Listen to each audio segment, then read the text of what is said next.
Você já parou para pensar no que acontece quando a Bolsa de Valores entra em queda? Nos últimos dias nós temos visto uma volatilidade significativa no mercado brasileiro, deixando muitos investidores preocupados. Mas será que essa é uma boa oportunidade de compra ou é um sinal para tirar todo o dinheiro da Bolsa? Eu sou o Lucas Rufino, sou especialista em investimentos e CEO da Simpla Invest. E hoje quero explorar com você o que está por trás dessas oscilações, te ajudar a entender como isso pode impactar os seus investimentos e discutir com você estratégias para navegar com segurança nesse cenário. Fique comigo até o final desse vídeo para não perder nenhuma dica e saber exatamente o que eu estou fazendo com os meus investimentos nesse momento. Fala Futuro Rico Mortal, tudo bem com você? Se você acompanha as notícias ou tem minimamente acesso à internet, sabe que existe uma tensão no ar com relação à Bolsa de Valores brasileira. São muitas notícias do tipo: Ibovespa é o índice que mais caiu em 2024 entre as principais bolsas globais e o real tem o terceiro pior desempenho entre as moedas. Ou então, Bolsa de Valores em queda livre em 2024, o que será que está acontecendo? Ou ainda comparação com os vizinhos, por que o Brasil tem a pior bolsa do mundo, enquanto os vizinhos decolam em 2024, falando aí especificamente da nossa Argentina. Isso pode assustar qualquer um, mas afinal, o que será que está acontecendo? Me diz aqui embaixo nos comentários, você tem acompanhado essas notícias? Isso te deixa nervoso? Me conta aqui nos comentários sem medo do julgamento. Você tá aqui para aprender e eu tô aqui para te ajudar. Voltando ao assunto, o fato é que sim, o Ibovespa é o índice que mais tem caído em 2024 com relação às principais bolsas globais. De forma bem simplificada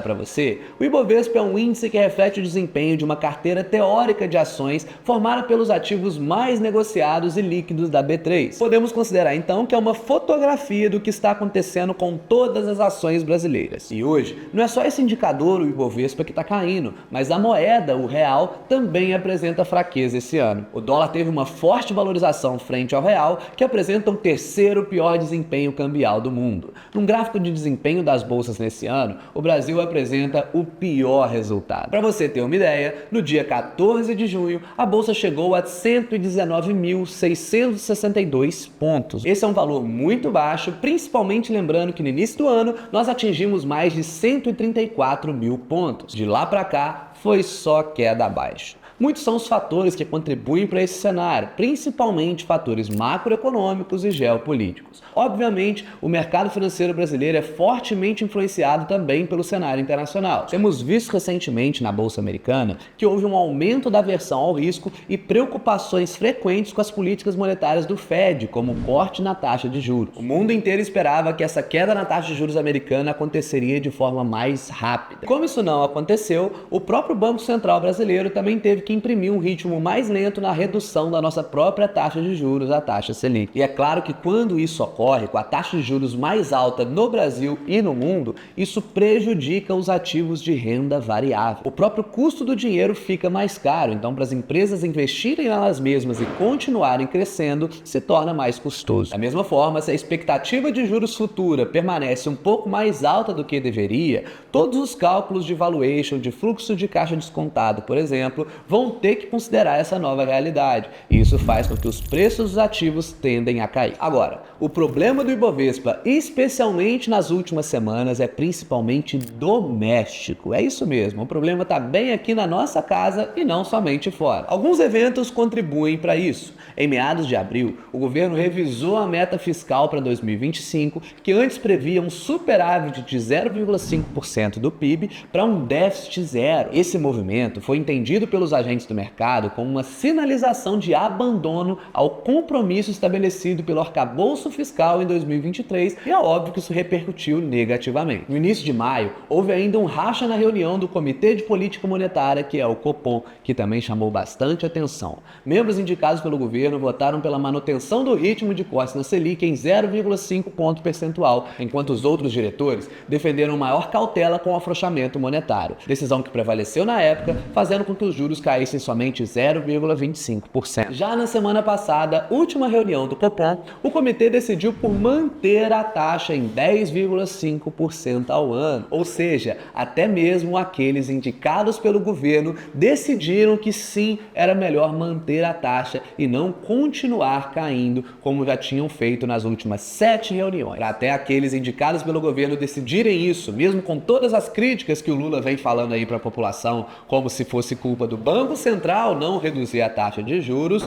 a coisa tá feia. Além disso, algumas falas do presidente Lula e uma certa insatisfação do ministro da Fazenda, Fernando Haddad, que não está conseguindo avançar com as propostas para compensar a arrecadação federal, jogaram ainda mais volatilidade no mercado. Deu para entender que a situação não está muito boa, não é mesmo? Conseguiu entender também um pouco do que está acontecendo? Se sim, curte aqui para eu saber que essa explicação ficou clara. Mas então, qual o resultado disso? A queda na Bolsa de Valores, exatamente pelo fato de que tudo isso somado indica uma situação fiscal complicada no nosso país, que afeta a confiança dos investidores e pressiona o mercado de ações. O mercado financeiro não gosta de incertezas e no Brasil nós temos visto mudanças frequentes nas políticas econômicas e fiscais, além de um cenário político conturbado. Todas essas variáveis somadas geram um ambiente de receio e desconfiança, fazendo com que investidores busquem alternativas mais seguras, como a renda fixa ou investimentos em outros países mais desenvolvidos. Mas será que essa é a melhor opção? O que fazer com seus investimentos nesse momento? Ou melhor, o que eu tenho feito com os meus investimentos? Antes de contar a minha opinião, eu quero deixar uma coisa bem clara, que se nós formos esperar o governo tomar jeito e arrumar a casa para a gente arrumar nossa vida financeira ou nossos investimentos, nós nunca vamos chegar lá. Você precisa de um método de investimentos que não leve em conta as decisões do governo. E eu criei esse método, conhecido como método Easy. Eu estou disposto a te ensinar com um passo a passo de graça esse método na Semana do Investidor Iniciante, onde eu ensino tudo sobre investimentos do zero até o seu primeiro investimento. Ou mesmo se você já investe, com esse método eu te ajudo a melhorar a rentabilidade da sua carteira, aproveitando esses momentos para surfar no mercado. Pare de depender de questões externas, aprenda a investir por conta própria, que isso sim vai te dar resultado. Se quiser participar desse curso gratuito, é só clicar no link que vai ter aqui no card ou mesmo aqui na descrição desse vídeo. É só se cadastrar de graça que já vai ter uma aula te esperando lá. Lá na Semana do Investidor Iniciante nós vamos conversar bastante sobre isso. Mas agora eu já quero falar o que eu recomendo nesse momento a respeito do assunto desse vídeo. Primeiro, não acompanhe notícias. É isso mesmo que você ouviu. Muitas vezes a mídia traz mais desinformação do que informação, servindo mais para abalar o seu emocional do que de fato informar de forma séria e imparcial. Com relação aos seus investimentos, não se deixe abalar emocionalmente por cada oscilação ou notícia negativa. O mercado é volátil e muitas vezes reage de forma exagerada a eventos temporários. Investidores bem-sucedidos aprendem a filtrar informações ou até mesmo ignorar a maior parte delas, mantendo uma visão de longo prazo com foco nos fundamentos dos ativos que vai investir. Isso ajuda a evitar decisões impulsivas baseadas em emoções passageiras, garantindo maior estabilidade e consistência nos investimentos ao longo do tempo. Resumindo, não siga a manada, ou seja, não tome decisões apenas porque todos parecem estar fazendo o mesmo. No mercado financeiro, os gestores, os jornais, os influenciadores, os analistas, eles são a própria manada. E é por isso que quando todos estão falando mal da Bolsa Brasileira e falando bem de outros investimentos no exterior, ou mesmo criptomoedas que estão na moda, talvez seja a hora de você fazer justamente o contrário. O bom investidor compra mais barato na baixa e não na alta. Se você ficar aí esperando as notícias melhorarem, quando elas melhorarem, a bolsa já vai ter subido e você perdeu mais uma grande oportunidade. Pense de forma independente, avalie o cenário e faça escolhas que estejam alinhadas com seu objetivo, valores e a sua estratégia de investimentos. Isso pode significar ir contra a corrente em certas situações, mas é assim que se constrói o caminho para o sucesso. E por último, se você se sente muito inseguro aos seus investimentos, revise o seu perfil de risco. Esse perfil de investidor avalia sua disposição e capacidade de lidar com variações no valor dos investimentos ao longo do tempo.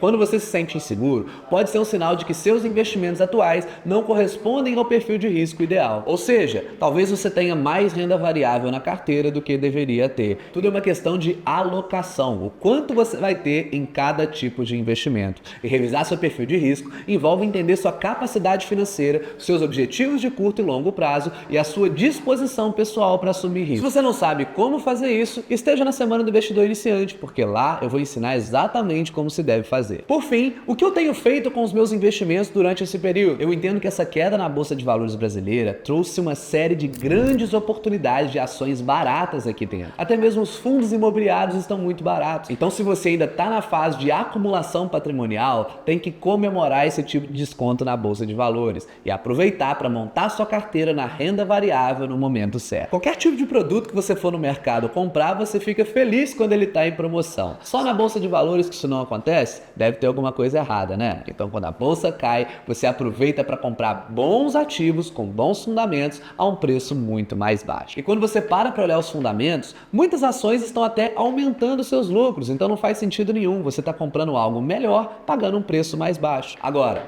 tenho que te falar também que eu estou sim aproveitando para comprar, por exemplo, títulos do Tesouro IPCA+. Esses títulos atingiram nos últimos dias uma taxa de IPCA mais 6,5% ao ano. E essa taxa, considerando a marcação a mercado, é muito difícil de superar para a maior parte dos investimentos. Então, nós temos também excelentes oportunidades na renda fixa. No exterior, eu tenho optado mais por bonds também para minha exposição ao dólar, já que nós temos títulos do governo pagando 4, 5, 6% ao ano em dólar. É claro que é importante lembrar que eu faço isso, mas eu já tenho uma carteira bem relevante de ações e ETFs americanos. Se eu não tivesse, eu também estaria investindo lá. Agora, sabe o que é o principal que eu continuo fazendo e é o que realmente me traz resultado? Eu continuo investindo todos os meses de acordo com a minha estratégia de investimentos. Porque quando ocorre uma queda na bolsa, não significa necessariamente que as empresas perderam seus fundamentos ou seu valor intrínseco. Na maior parte das vezes, essas quedas estão relacionadas a questões macroeconômicas, problemas políticos ou eventos externos. E como vimos anteriormente, nesse caso específico, diz respeito a uma questão fiscal do país. Para mim, o essencial é manter o foco na estratégia de investimentos de longo prazo e no crescimento do seu patrimônio.